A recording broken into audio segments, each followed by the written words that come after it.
pues vamos a expandir nuestros conocimientos sobre la teoría polivagal y las habilidades del nervio vago, las cualidades que el nervio vago nos ofrece para la regulación de nuestro sistema nervioso.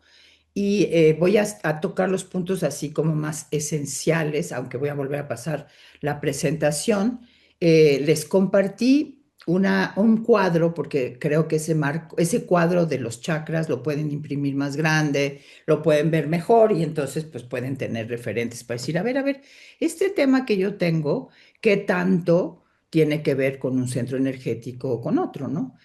Entonces, creo que aporta como una capa adicional de información para entender toda esa capacidad que tenemos de hablar con el nervio vago.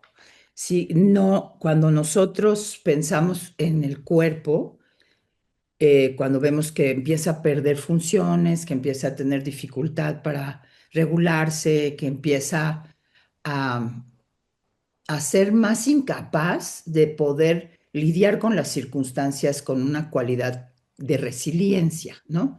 Como mencionaba yo en nuestra clase anterior, resiliencia se suele referir, primero se concibió más como un concepto de un material que resiste, ¿sí? Como si fuera duro y tuviera resistencia. Pero eventualmente se entiende que resiliencia es la habilidad de que sí resista, pero también tenga una capacidad expansiva y de condensación. O sea, puede ir como más hacia un punto y luego puede regresar. Es esa capacidad de expandir tus horizontes, de tolerancia. ¿Se acuerdan que hay un cuadrito que les compartí en la presentación? De cuál es mi margen de tolerancia, ¿no? Y qué recursos puedo tener para que mi tolerancia se amplifique, que eso es muy importante. Entonces, como un pequeño resumen, vamos a analizar esta visión que nos ofrece Stephen Porges, que él le da una tercera dimensión a la comprensión del sistema nervioso, ¿no? Anteriormente se veía más al sistema nervioso como simpático y parasimpático, ¿no? Las funciones simpaticotónicas y las funciones parasimpáticas. Y se consideraba que dentro de las parasimpáticas básicamente están las habilidades para descansar y digerir, o sea, lo que implica poder dormir y lo que implica digerir. Y podemos saber que hoy por hoy, pues muchísimas personas tienen o tenemos momentos o etapas de la vida donde no podemos dormir bien o nos damos cuenta que la digestión necesita ayuda. Obviamente recurrimos a veces a suplementos, a probióticos, que bueno, son de gran ayuda, pero tal vez si no también atendemos al sistema nervioso, pues esa ayuda no tiene todas las cualidades, todas las posibilidades de trabajar. Entonces, la división que hace Stephen Porges es el sistema nervioso, no lo podemos solo dividir entre simpático y parasimpático, o más bien, sí lo podemos dividir entre simpático y parasimpático, pero él describe que dentro de lo que se llama la rama parasimpática tenemos dos niveles, ¿sí? La que conocemos como dorsal vagal y que nos conduce a descansar. Entonces, dentro de la rama dorsal vagal está la respuesta originaria y más antigua del sistema nervioso de cerrarse, o sea, de esconderse. ¿Sí? Podríamos decir que a nivel nuestros ancestros, de la capacidad que el ser humano primero tuvo que descubrir en su sistema nervioso o despertar en su sistema nervioso, era la capacidad, me escondo. O sea, me escondo ante los peligros. Me hago invisible, o sea, me pongo en un lugar donde yo no pueda ser visible para un animal depredador. Pero eventualmente el ser humano tuvo que evolucionar y desarrollar una capacidad de decir, bueno, pues no nada más me puedo esconder, o sea, yo realmente tengo que participar con la naturaleza y en ese participar con la naturaleza tengo que saber cómo implementar la rama simpática, ¿sí? Que está localizada fundamentalmente en el centro del sistema nervioso, o sea, en el área del corazón y de la columna vertebral, y que incluye el habilitar brazos y piernas. Es decir, piernas, ¿para qué te quiero? ¿No? Ya no solo me escondo, también puedo ir, también me puedo escapar, pero eventualmente cuando empiezo a utilizar también a mi inteligencia cerebral más elaboradamente, empiezo a decir, ah, pues sí, me puedo escapar, pero también puedo atacar. ¿Sí? Pero cuando pensamos en puedo atacar, pues bueno, sí puedo atacar, pero pues no creo que puedo ponerme al tú por tú con un tigre, con un dinosaurio, sí, con un león, porque así de que vamos a pelear igualitos los dos, llevo las de perder.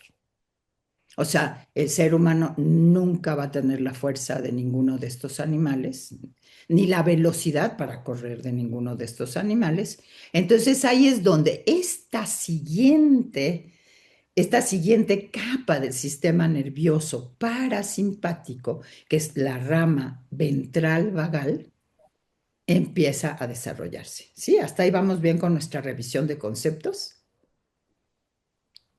Sí, igual ahorita pongo la imagen, pero luego no me encanta que no los veo y me gusta más estar aquí con ustedes. Entonces, esta otra rama, que considera también como la rama, gracias, como la rama del, del involucramiento social, ¿sí? Es la rama de me involucro socialmente. Socialmente me refiero a me involucro en una corregulación porque tengo los sentidos, los tengo mirando para adelante. Esta es una parte evolutiva poderosísima de nuestro cuerpo. Sí, cuando pasamos de cuatro patas a bipedestación, ¡fum!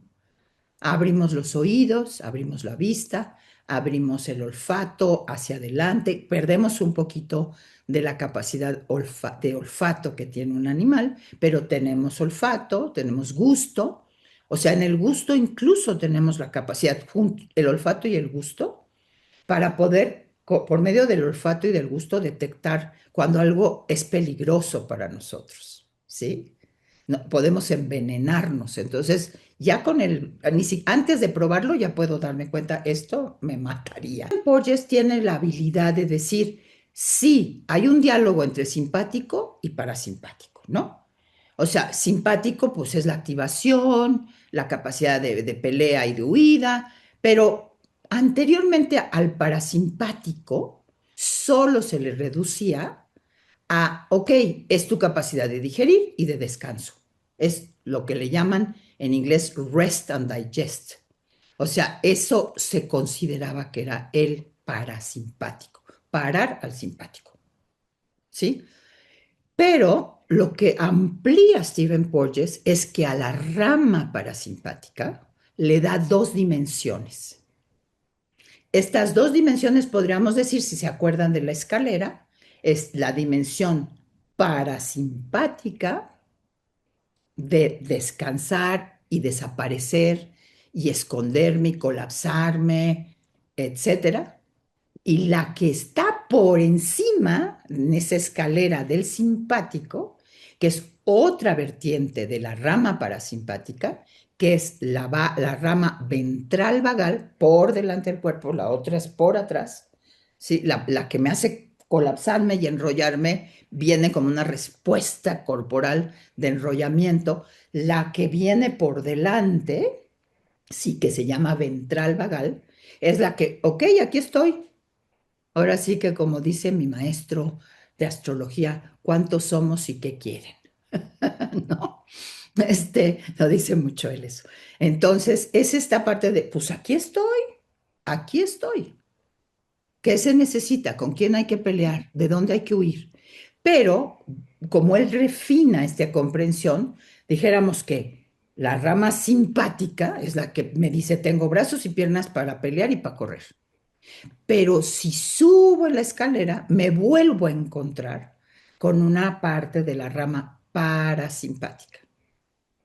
Y esa rama parasimpática es la rama del involucramiento social. ¿Sí? Y yo mencionaba en la clase pasada, es cuando el ser humano, estando en bipedestación, o sea, ya estoy de pie, Yo no estoy en cuatro patas, ya no estoy, ya pasé además evolutivamente por esa etapa, ¿eh? Esto es muy importante embriológicamente. Pero ya que estoy de pie, pues yo tengo los ojos para adelante. Yo puedo mirar para allá, mucho más lejos de que lo que puede mirar un animal que está en cuatro patas. Abro los oídos, ¿sí? Abro los sentidos y mis ojos desarrollan una capacidad que es me pongo de acuerdo con otros seres humanos desde la mirada. Todos tenemos esta facultad. Yo puedo mirar a alguien en un lugar y ya ponernos de acuerdo, oye, esto no suena muy seguro. Y ni nos lo decimos, ¿eh? Nada más nos estamos mirando y a través de una mirada estamos compartiendo una sensación de, oye, ¿cómo sientes a fulanito con quien estamos aquí? Como que lo que dice, lo que está expresando, sus gestos, no me inspiran confianza, pero no se lo estás diciendo a la persona que está ahí, pero te puede hacer que a partir de esa relación de involucramiento de social, por llamarlo, entre los dos a partir de la mirada digan, oye, vámonos, vámonos de aquí porque esto suena muy peligroso. O hay una condición en la que tengo las suficientes circunstancias para decir, vamos a frenar a esta persona. Vamos a frenar el peligro que nos representa este individuo o esta circunstancia. Y ese es el gran tesoro que nos ofrece este Stephen Porges en su teoría. Como les mencionaba, para mí quien la describe mucho más accesible para su entendimiento es Deb Dana, porque el libro de él es muy complejo y de repente no se entiende tan fácil, ¿no? Pero ella lo pone en palabras mucho más fáciles de entender y además con esta visualización de lo que le llama la escalera de la regulación. ¿Cómo vamos hasta acá? ¿En la revisión?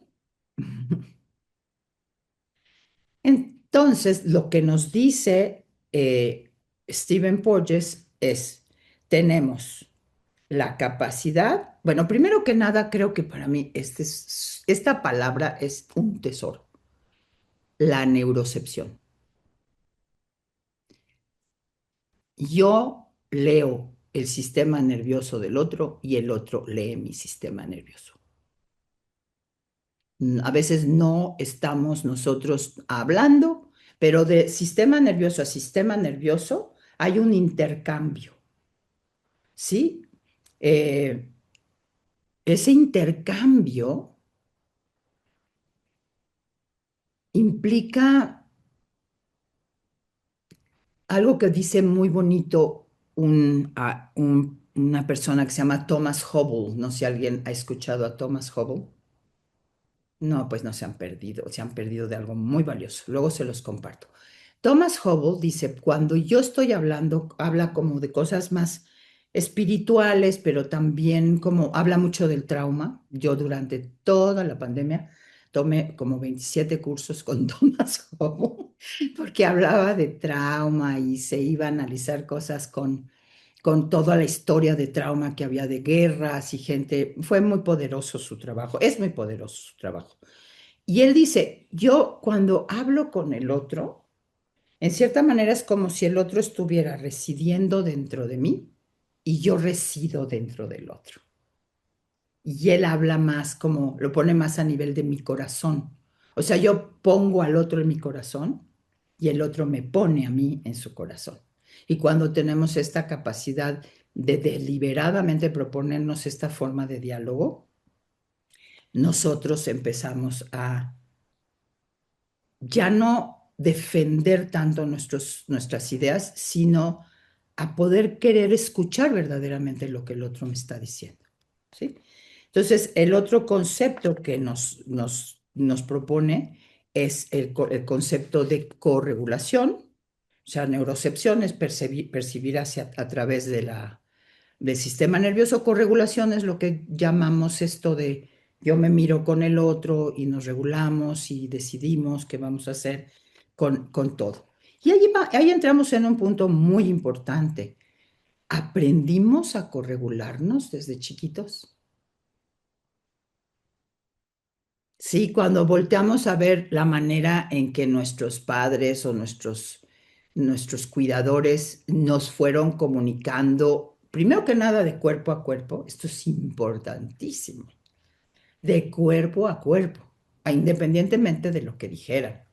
Nos ayudaron a que al enfrentar una situación compleja, difícil, retadora, a ver, vamos a tomarla con calma, vamos a encontrar los recursos, vamos a ver, a probar esta estrategia, vamos a probar la otra, o todo esto que puede implicar cuando no aprendías algo, cuando traías malas notas, o sea.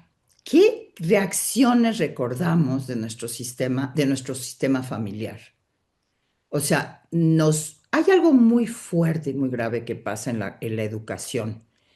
Los padres pensamos quizás, que los niños son adultos chiquitos y los regañamos a la altura de adultos chiquitos, ¿no? O sea, si bien es cierto que es un sistema completo y integrado para el nivel en el que se encuentran en cada etapa de sus vidas, pero no son todavía adultos y hay muchísimas veces que vemos como padres les decimos, no te portes mal, no hagas esto. Y que cuando analizas dices, pero si no se está portando mal. O sea, en realidad está reaccionando al medio ambiente con una sensación de incomodidad espantosa y tú le dices, esa inquietud que tú estás expresando es mal por comportamiento. ¿Cómo? ¿Por qué no me enseñas cómo responder a mi incomodidad? Ahí empieza toda la bronca. ¿Te sientes incómodo? Mala tarde. Yo la verdad yo no reconozco tu incomodidad. Y como tu incomodidad me incomoda a mí, yo lo único que quiero es que reprimas tu incomodidad, porque a mí me altera que tú estés alterado, ¿sí? Esta es una de nuestras realidades de educación de la mayoría de nosotros, ¿no? O sea, cuando vemos la historia de la educación, es dramática, es patética. O sea, anteriormente incluso ni siquiera había una cercanía entre padres y hijos, se dejaba a los hijos, bueno, anteriormente y ahora también sigue pasando, ¿no?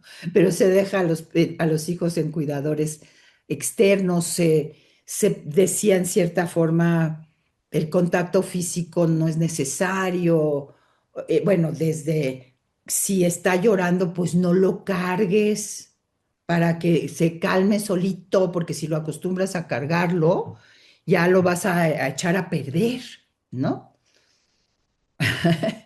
Entonces, ahí podemos ver algo interesante.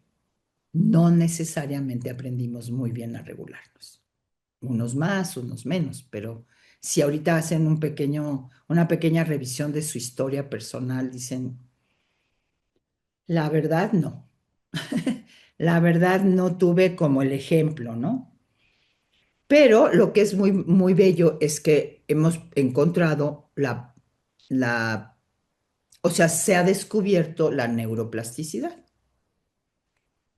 Y si ven en la palabra neuro está hablando de sistema nervioso, plasticidad, obviamente la vemos más como en el sistema nervioso central, cerebro, pero sabemos que el sistema nervioso abarca el periférico y el central. Entonces, sí tenemos la posibilidad de nosotros instaurar en nuestro sistema capacidades de regulación y que esas capacidades de regulación, bueno, sí están siendo mucho más necesarias hoy en día.